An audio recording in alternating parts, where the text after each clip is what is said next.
Recuerden esto,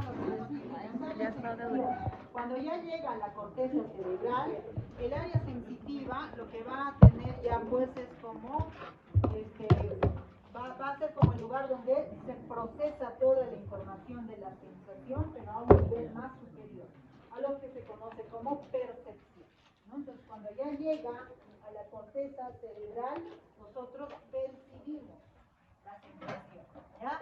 Entonces, las áreas sensitivas van a ser los lugares donde se va a obtener la percepción o conocimiento consciente de una sensación. Entonces, estas áreas van a ser primarias o secundarias. Igual también, las áreas motoras van a ser primarias o secundarias.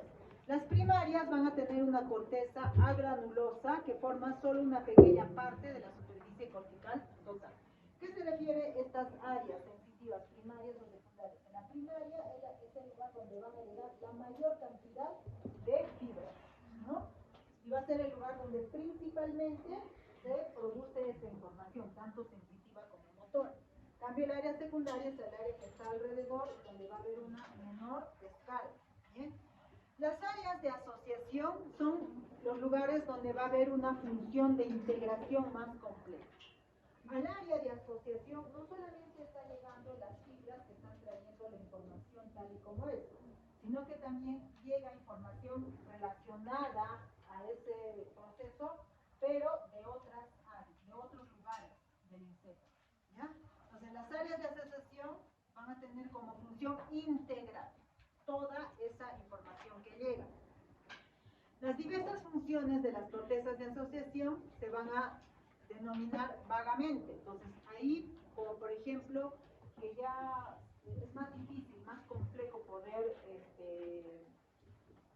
realmente darle un concepto a lo que hace, ¿no? El área de asociación.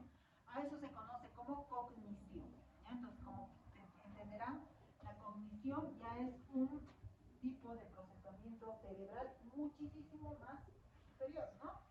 Percepción es simplemente en lo cual yo tengo conocimiento de lo que estoy tocando, ¿no?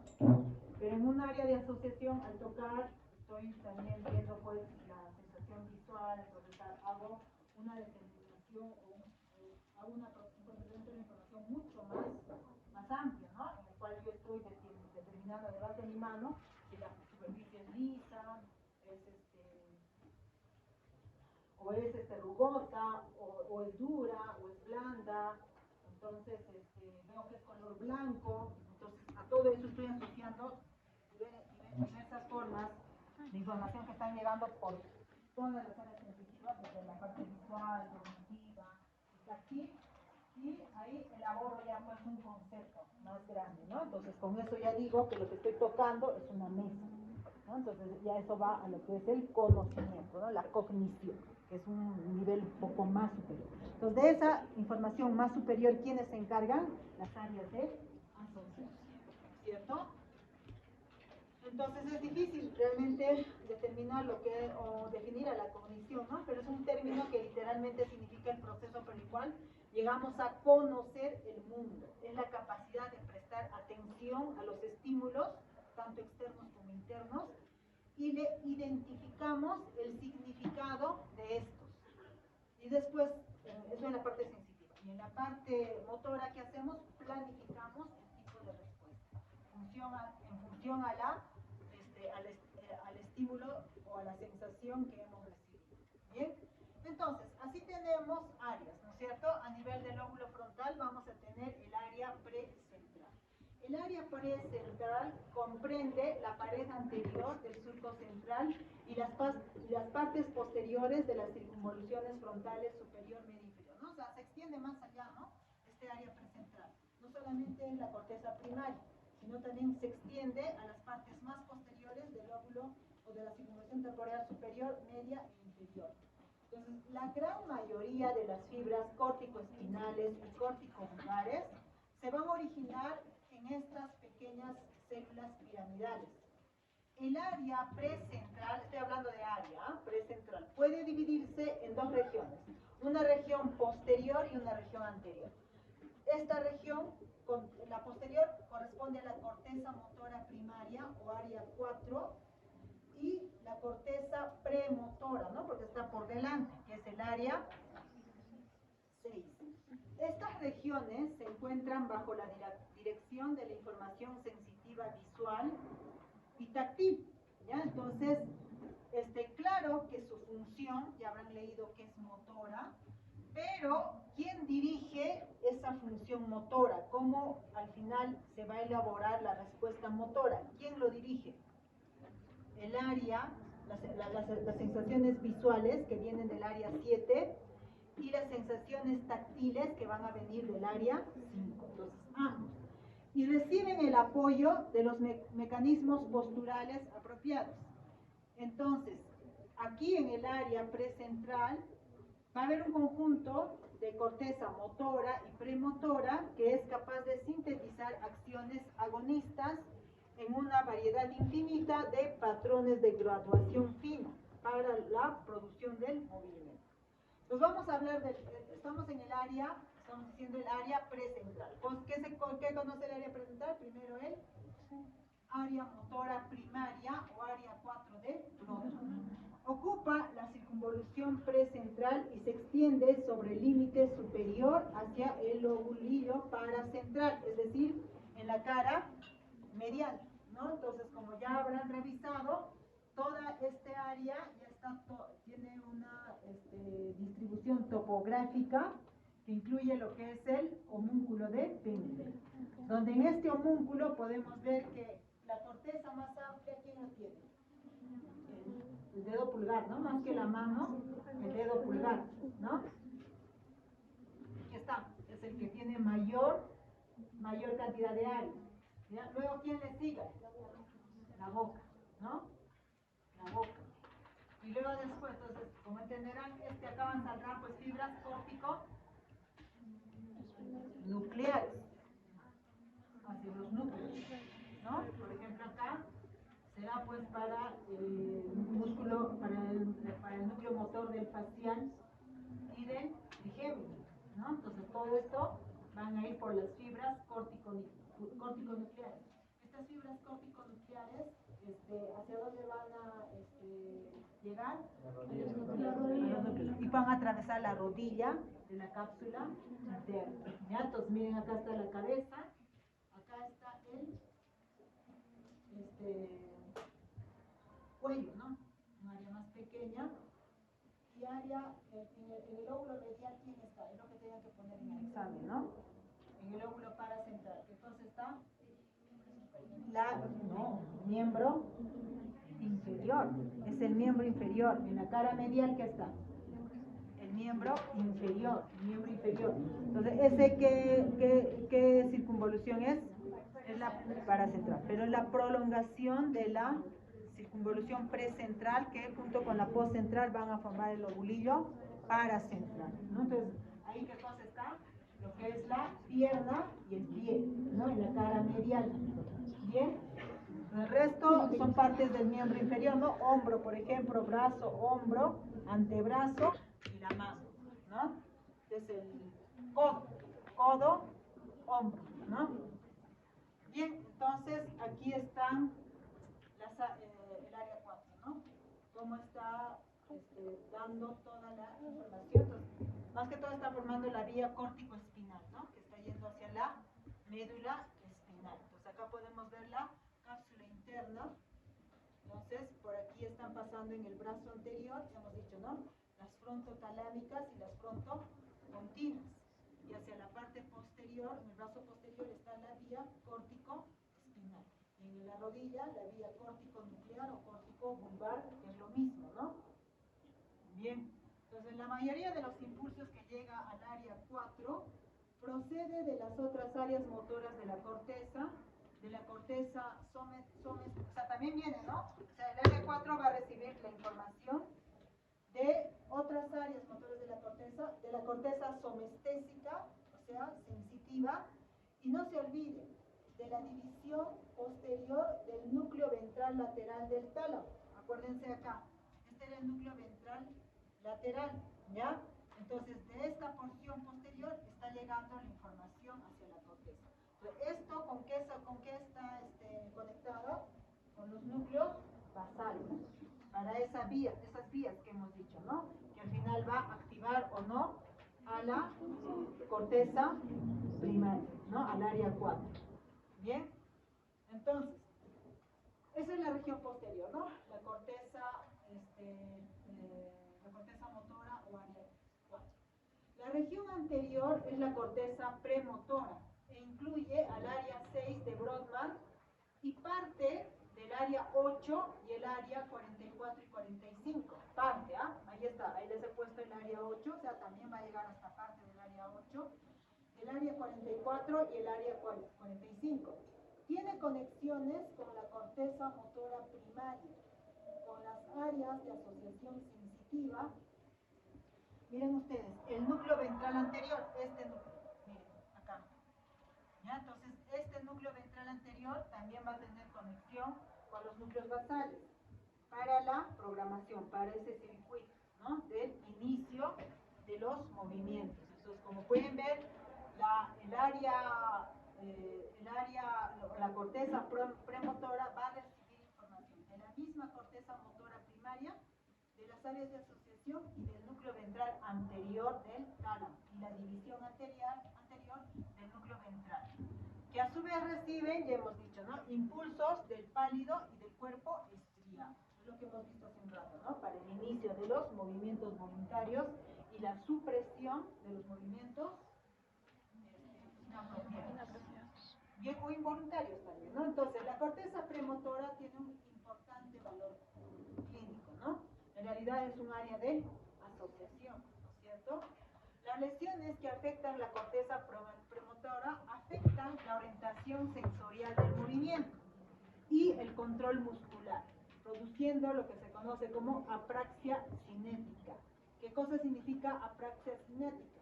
La pérdida de los componentes cinéticos de los movimientos gruesos. Entonces, cuando se lesiona esta corteza premotora, el paciente no sabe cómo realizar los movimientos, ¿ya? Sobre todo los movimientos gruesos, ¿no? Quiere iniciar el movimiento, pero al iniciar el movimiento tampoco no sabe cómo hacer ese movimiento grueso, ¿ya? ¿Qué funciones asociadas tiene entonces? Motora, ¿por qué? Porque planifica, va a ser el lugar donde se inicia la planificación y la secuenciación motora. Tiene que ver con el aprendizaje motor, pero complejo, ¿ya? El aprendizaje motor complejo. Y secuencial. Al final, o sea, todo lo que ya tiene que ver con la cognición, lo que siempre les decía, ¿no?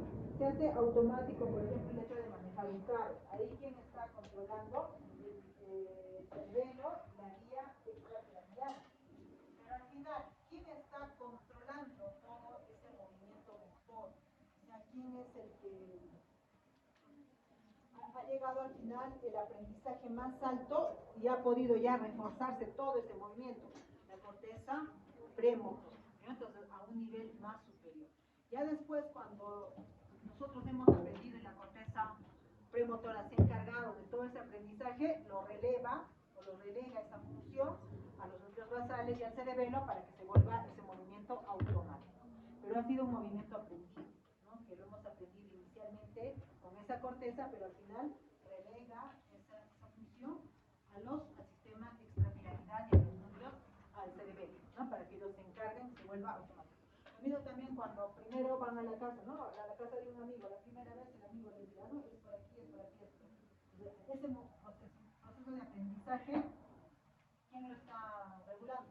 El área premotora. Las siguientes veces que van a la casa, sus amigos, ya se vuelve automático, ¿no? Ya ni se acuerdan cómo han llegado, pero llegaron a la casa. ¿No? ¿Quién no hace eso? Porque ya se están imaginando otra cosa. Eso les pagará en otro momento, ¿no?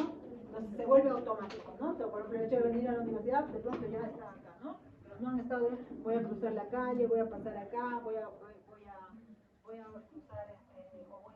darme la vuelta en esta cuadra, no, está automático, ¿no? Y en ese aprendizaje automático hemos dicho el sistema extrapiramidal y el cerebro. El lenguaje. En el lenguaje, ¿qué cosa? Estamos hablando del área suplementaria. ¿Qué cosa va a ser el lenguaje? Se va a planificar ahí la programación motora del área. O sea, con este área es que va a dirigir cómo es que nosotros vamos a, digamos, producir las palabras, el sonido, o sea, el programa, ¿no? Por ejemplo, para decir la palabra, digamos, manzana, ¿no? O sea, que tiene que ir primero la man, luego san, na, o sea, el momento que tengo que hacer de mis labios, de poder juntarnos, y luego después, cuando hago la letra S, sacar la lengua. Entonces, ¿quién programa eso? El área premotora está programando cómo va a hacerse el desarrollo de los movimientos de la boca, de la lengua, de la nariz, ¿no? Muy aparte, el cerebelo, ¿qué cosa es lo que hace?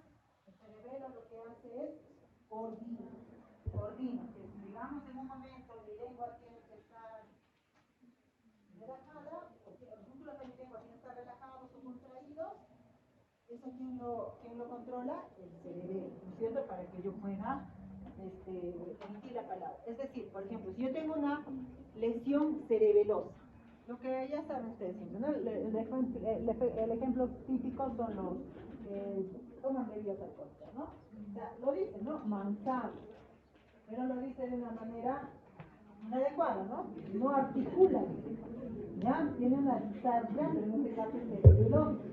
Lo dice, manzana, ¿cierto? Pero la lengua no lo mueve bien y escuchan el sonido clásico, ¿no? De palabra con la, ¿no?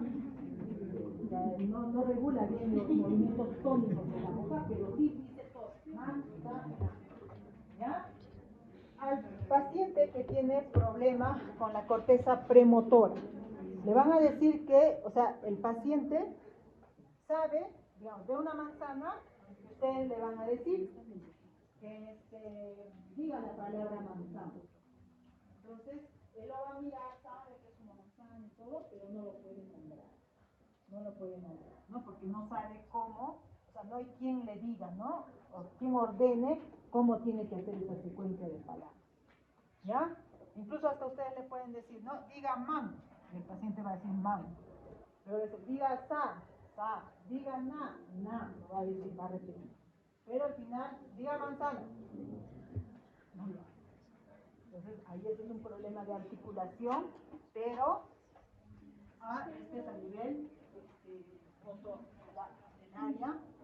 del área de la corteza premotora, o sea, por la programación motora del habla, el procesamiento del lenguaje, el cambio de lenguaje, la lectura de palabras novedosas, la percepción del habla, la actualización de la información verbal, el procesamiento fonológico, todo eso es en la corteza premotora.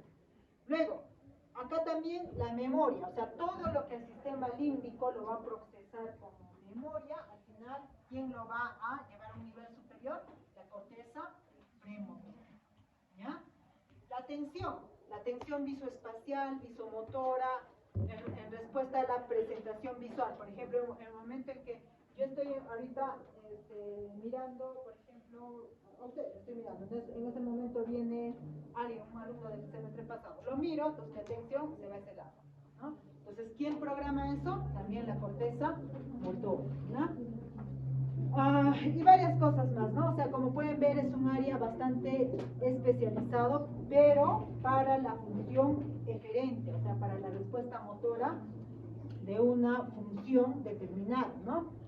El otro es el área motora suplementaria. El área motora suplementaria está en la parte, se localiza en la parte del área 6, que descansa o que se dirige hacia la superficie medial del cerebro, ¿no? Acá mire, ¿ven? La parte más superior del área 6, ¿no? La parte más superior. Entonces, establece conexiones con la corteza motora primaria, con la premotora y la somatosensorial del mismo hemisferio. Y también con el área motora suplementaria del lado contrario.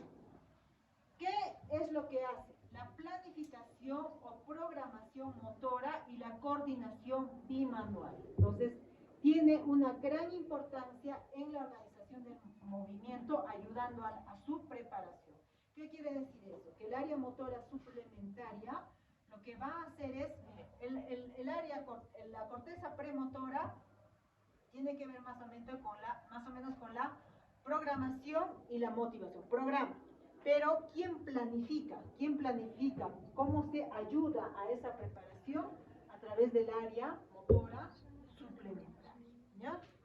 Bien. Luego, el área motora del cíngulo se localiza en la corteza adyacente a la mitad anterior del surco del cíngulo.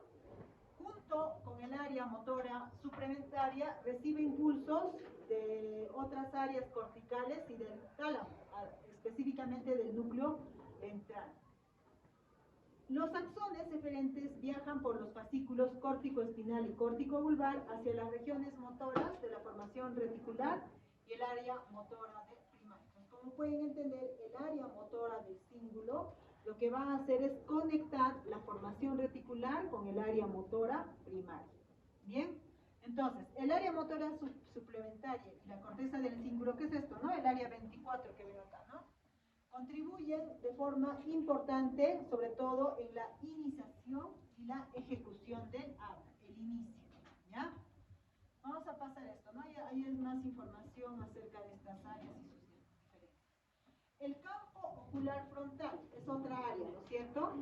Que se ubica en las regiones más caudales del área 6, el área 8 y el área 9. ¿Qué pasa?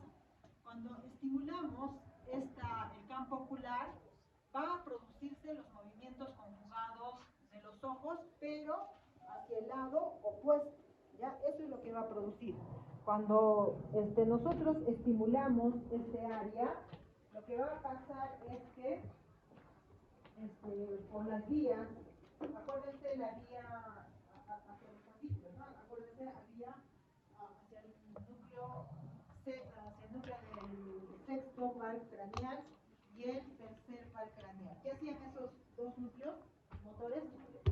Los movimientos lineales, ¿no? Los movimientos lineales que pueden ser, en este caso son los horizontales, ¿no? Los movimientos lineales, los conjugados lineales horizontales, ¿no? Entonces, en ese momento, ¿qué es lo que sucede?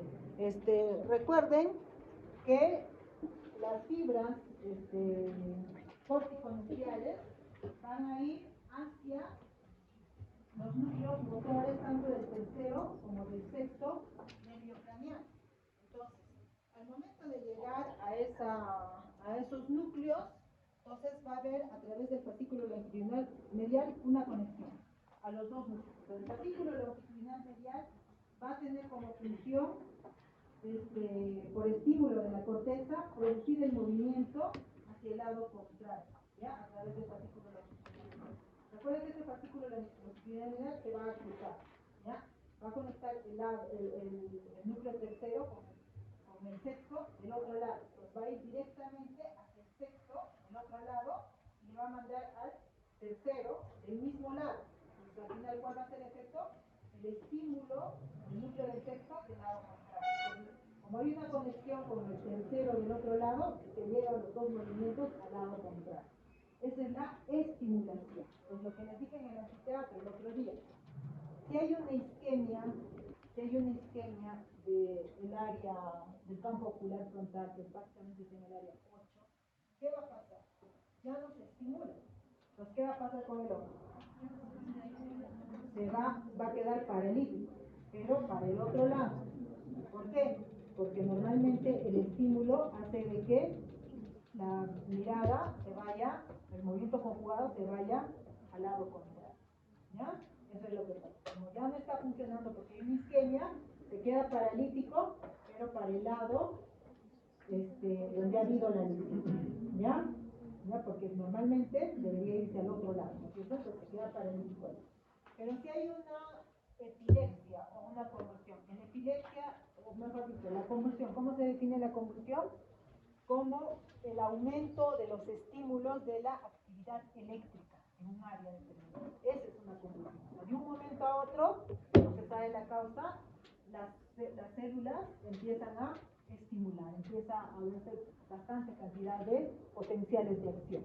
Entonces, está haciendo, ¿qué cosa está haciendo? Estimula a la corteza del área 8. Entonces, si estoy estimulando, el paciente con convulsión o epilepsia, ¿hacia dónde va a mirar? Al lado contrario, donde está el daño, ¿no? Donde se está produciendo la convulsión, ¿ya? Eso es por eso lo que les decía, ¿no? En una epilepsia o en un síndrome convulsivo, los ojos se van a desviar al lado contrario de la lesión. Pero en una isquemia cerebral, los ojos se van a desviar hacia el lado de la lesión. ¿Ya? Es por eso. ¿Ya? Por la conexión que hace el fascículo longitudinal medial, se va al núcleo motor del sexto del otro lado. Le manda una colateral tercero, ¿para qué? Para que se produzca el movimiento, como dice ahí, al lado contrario, ¿ya? De donde se ha estimulado la corteza. ¿Bien? Entonces, la estimulación eléctrica de esta región produce movimientos conjugados hacia el lado opuesto. ¿Bien? Entonces, ¿qué hace el área 8? Controla los movimientos oculares voluntarios de seguimiento. A esto es así, vayan recordando esto que les digo. El área 8 lo que va a hacer es controlar el movimiento voluntario. Por ejemplo, cuando hablamos del reflejo espino-visual, es por un estímulo, ese es simplemente un reflejo, ¿no? Eso no es voluntario. En cambio, el hecho de leer, cuando ustedes leen un libro y están siguiendo, ese es un movimiento voluntario, ¿ya? O cuando le sigan a una mosquita porque están, lo quieren seguir de manera voluntaria, ¿quién lo está regulando? El campo ocular frontal, ¿ya? El área 8 pues va a controlar los movimientos oculares voluntarios de seguimiento, ¿ya? Mientras que, perdón, los movimientos sacádicos son los cambios de dirección que hacemos. En los movimientos, es un tipo de movimiento conjugado. Pero lo que pasa ahí es un cambio de dirección y es un cambio, ¿cómo se llama? Por etapas. ¿Ya? Por etapas. Lo que les decía, ¿no? En el momento que hacemos el reconocimiento facial a una persona, cuando mira por primera vez, ¿qué hacen? Le miran la cabeza, los ojos, la boca, la nariz, hacen todo el reconocimiento, ¿no? Están cambiando de dirección. Esos son los movimientos sacádicos, ¿ya? Pero los movimientos sacádicos, como se dan cuenta, es involuntario. Porque ustedes no se dan cuenta, ¿no? Cuando están mirando a una persona, o sea, el que sí se puede dar cuenta que han hecho cambio de dirección es la persona que les está mirando. Pero ustedes no. Están haciendo reconocimiento, pero el movimiento sacádico lo está controlando otra porción, que es la formación reticular. ¿Ya? La formación reticular es la que va a controlar los movimientos sacádicos. ¿Ya? Y para eso también se va a prestar de apoyo a los núcleos vestibulares, sistema vestibular. ¿Ya? Entonces, movimiento sacádico, por ejemplo, cuando tenemos que hacer el cambio de la... ¿verdad? Entonces, eso lo regula, ¿no? Y también ahí están los reflejos espinosos. Solamente el control voluntario de los movimientos conjugados es el área 8. ¿Bien? El área motora o expresiva de Broca, ¿dónde está? En el área 44, perdón, que es la porción opercular, y el área 45, que es la porción triangular. También forma parte la ínsula, pero ¿en qué región? La parte más anterior de la ínsula y que está adyacente hacia el sol. Entonces, en la mayoría de los individuos, este área es importante en el hemisferio izquierdo o dominante. ¿Qué significa el hemisferio dominante? Donde se ha desarrollado más el control motor del miembro superior para la escritura y para el lenguaje. ¿Ya? Entonces, ese es el área dominante, ¿no? Entonces, pero está bajo discusión, ¿no? Si realmente existe un área dominante. Bien, está implicada en diversas funciones, es un área fundamental para la producción del habla, ¿ya? El área motora suplementaria lo que hace es la cognición, ¿no? El hecho, por ejemplo, de formar pensamientos o formar oraciones, hacer toda la secuenciación exacta, eso se encarga el área premotor, ¿no es cierto? Pero en cambio, en el área motora es simplemente donde está dando la orden de que se produzcan los movimientos del lenguaje, ¿ya? Entonces, por ejemplo, el mismo paciente que hablábamos, ¿no? Ese paciente que tiene lesión en el área de Broca, ¿qué es lo que va a hacer? El paciente puede nominar, o sea, dominante, ¿ya? Pero por sí solo, o sea, no tiene la capacidad. O sea, si usted le dice, no, repita manzana, lo puede repetir.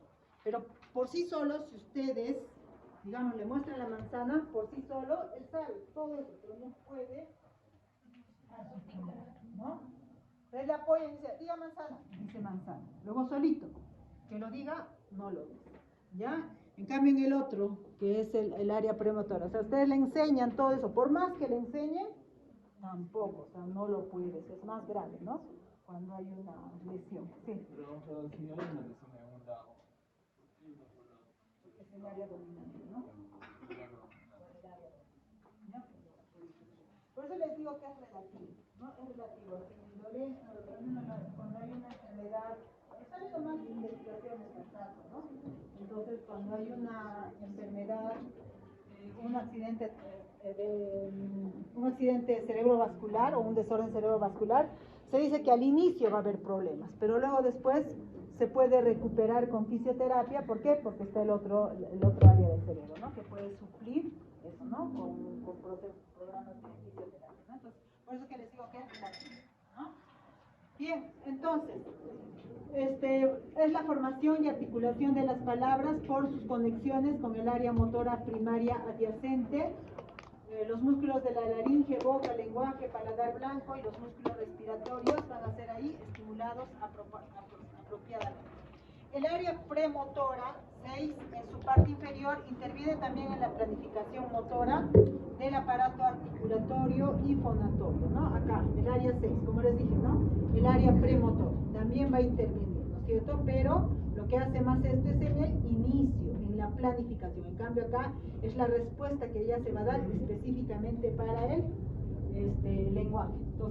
Entonces, por último, la corteza prefrontal. Entonces, esto ya ha sido el área motora primaria, ¿no es cierto? Esta es el área precentral, ¿no? Para el inicio, la motivación.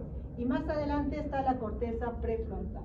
La corteza prefrontal incluye la corteza asociativa de orden superior, implicada en el juicio, razonamiento, iniciativa, conducta social. ¿Se dan cuenta? Aquí es donde poco a poco va a ir evolucionando la conducta social del individuo, ¿no? Recuerda que los niños pequeñitos, si viene acá un niño se pone a jugar, ¿no? No le importa si ustedes le miran o no le miran, se pone a jugar. Ustedes se van a jugar, ¿no? Pero ¿qué sucede? ¿Por qué se ha determinado? Por ejemplo, hay pacientes, personas que pueden tener cerco a nivel del lóbulo frontal, la corteza prefrontal. Entonces, ¿qué alteración le puede producir a este paciente? Cambios en la personalidad, ¿no? Una persona, por ejemplo, yo digamos que soy renegona todo el tiempo, luego me pongo buenecita, algo pasa de ahí, ¿no? O la persona que empieza a tener movimientos inapropiados. O sea, hay personas que tienen neuropsicosis en la corteza prefrontal y de pronto tienen conductas inapropiadas, ¿no? Se pueden quitar la ropa o pueden defecar, ¿no? En una parte donde hay bastante gente. Entonces, son cambios así bruscos, ¿no? Entonces, personas que tienen cisticerco les pasa eso, ¿ya? O tienen algunas enfermedades, ¿no? Como la esquizofrenia, todo eso, tienen su base acá, en la corteza prefrontal, ¿ya? Entonces, la corteza prefrontal es una región extensa que se encuentra por delante del área precentral. Ya sabemos que ocupa el área 9, 10, 11 y 12. Aquí se genera la constitución de la personalidad del individuo. Ya también regula los sentimientos, determina la determinación de la iniciativa y el juicio, ¿no? La iniciativa se refiere a querer hacer algo, ¿no? ¿O no? El lóbulo parietal básicamente es sensitivo, ¿no? ¿Qué tenemos aquí? El área somatoestésica primaria o corteza somatosensitiva primaria, que es el área 312. Recibe fibras de proyección de dónde? El núcleo ventroposterolateral, que recibe a quién? Al tracto. ¿Qué tracto recibe el núcleo ventroposterolateral? El disco medial, ¿qué más? El espino talámico lateral, ¿ya? Y el ventroposteromedial, ¿qué cosa recibe? Al trigémino, ¿no? Al lemnisco trigeminal. Entonces ahí van a llegar el lemnisco medial, espinotalámico y el lemnisco trigeminal. La mayoría de las sensaciones llegan a la corteza desde el lado contralateral del cuerpo, porque ya saben, ¿no es cierto?, que se ha cruzado, ¿no? A nivel de la degustación sensitiva. Y también algunas provenientes de la región oral van hacia el mismo lado. A eso tienen que saber, ¿ya? Algunas provenientes de la región oral van hacia el mismo lado. Sobre todo, ¿quién? Los músculos que proceden de la faringe, laringe, perineo, ¿ya? Entonces, recuerden que la faringe, la laringe son inervados por el músculo, por el nervio vago y glosofaringe. No vago, la faringe y laringe, vago, ¿no? Pero faringe, algunos músculos, el glosofaringe. Entonces, esas fibras no van a ser cruzadas, ¿ya? Esas fibras no. El resto de fibras sí son cruzadas, ¿no es cierto? Bien, el área somatoestésica secundaria es la corteza somatosensitiva secundaria que se encuentra en el labio superior del brazo posterior de la fisura lateral. Entonces acá, ¿no? Más o menos aquí en el labio superior. Recibe impulsos, miren ustedes, ¿de quién? De los núcleos intralaminares y los grupos posteriores del tálamo, que a su vez está recibiendo información de la formación reticular, ¿ya? Recuerden que hemos hablado que en el tálamo estaban estos núcleos dentro de la lámina medular medial, ¿no es cierto?, de la lámina medular medio o medial, y ahí estaba llegando información de la formación reticular. Entonces vamos a ver después que la formación reticular es un lugar donde también pues se recogen sensaciones. Entonces, esas sensaciones van a ir también, van a mandar, la formación reticular va a mandar fibras a la corteza, ¿ya? Entonces, ¿qué hace básicamente la formación reticular? Modificar la sensación. Eso es lo que hace, ¿ya? Entonces, eso está llegando finalmente a la corteza cerebral. El área somatoestésica de asociación, el área 5 y 7, va a estar en el lóbulo parietal superior, ¿no es cierto? Este área tiene muchas conexiones con las áreas sensitivas de la corteza. Se cree que su función principal consiste en recibir o integrar diferentes modalidades sensitivas. Por ejemplo, reconocer objetos colocados en la mano sin ayuda de la vista. Entonces, gracias a este área, al área 5 y 7, nosotros tenemos la capacidad, ¿no es cierto?, de poder describir algo que estamos sintiendo, ¿no?, sin necesidad de verlo. Con los ojos cerrados podemos determinar qué es lo que estamos tocando. ¿Por qué? Porque finalmente el área 5 y 7 asocia toda la información para el reconocimiento de una estructura. ¿Bien?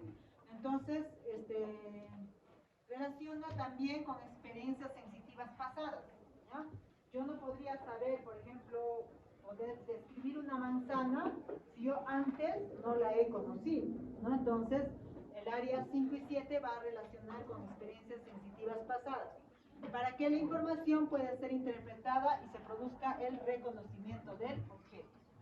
Lo otro es la corteza del lóbulo parietal inferior. Acá que hemos tenido, ayer lo hemos visto, ¿no? El giro angular. El giro angular, ¿qué cosa es el área? El área 39. Este es el área, este es supramarginal y este es angular, ¿no? A lo mejor es 40. Este es el supramarginal, ¿no es cierto? Supramarginal y este es el angular. Área 39, sí. ¿Ya? Entonces, este área, ¿qué cosa hace? Constituye una interfase en las redes lingüísticas, es para eso. ¿Bien? Vamos todavía. O sea, esto es a nivel sensitivo, ¿no? Acá va a llegar la información sensitiva de lo que estamos escuchando. Acá llega la información, todavía no se procesa. Simplemente está llegando y es una interfase para el lenguaje, para la interpretación de lo que estamos escuchando. Entonces, para todo esto existen circuitos de regulación. Ya todos estos circuitos de regulación vamos a ver que se van a conectar con diversas áreas, como por ejemplo con el tálamo, bulbo raquídeo, médula espinal, donde va a haber sistemas de retroalimentación. Por ejemplo, en el tálamo hemos visto ya un sistema de retroalimentación. Esto en la parte motora. La retroalimentación también puede ser sensitiva, ¿bien? Entonces, toda la información sensitiva va a ser analizada en las columnas verticales de la corteza sensitiva y luego va a pasar hacia adelante por debajo del surco central hacia la corteza motora primaria, donde va a influir en el control de la actividad del músculo esquelético. Es decir, lo que siempre les he dicho, el área sensitiva finalmente va a regular a la parte motora, ¿no? Entonces, para eso existen diversos circuitos de regulación. Bien, entonces, el lóbulo parietal finalmente va a tener función sensitiva, integración también, como han podido ver, y por último, regulación. ¿Regula quién? A la corteza motora para que el movimiento se elabore. Bien, en cuanto al lóbulo occipital, ¿qué es? La sensación visual, ¿no? El área visual primaria o área 17 recibe fibras aferentes del cuerpo geniculado lateral a través del fascículo genículo calcarino. Recuerden ese fascículo que hemos visto ayer. Estaba yendo por el brazo retrolenticular en la cápsula interna, ¿se acuerdan? Bien, entonces las fibras se dirigen primero hacia adelante en la sustancia blanca del lóbulo temporal y luego giran hacia atrás para dirigirse hacia la corteza visual primaria en el lóbulo occipital. La corteza visual recibe fibras, esto ya hemos visto, ¿no? Lo hemos visto la anterior vez. Al final, la corteza visual, ¿qué cosa recibe?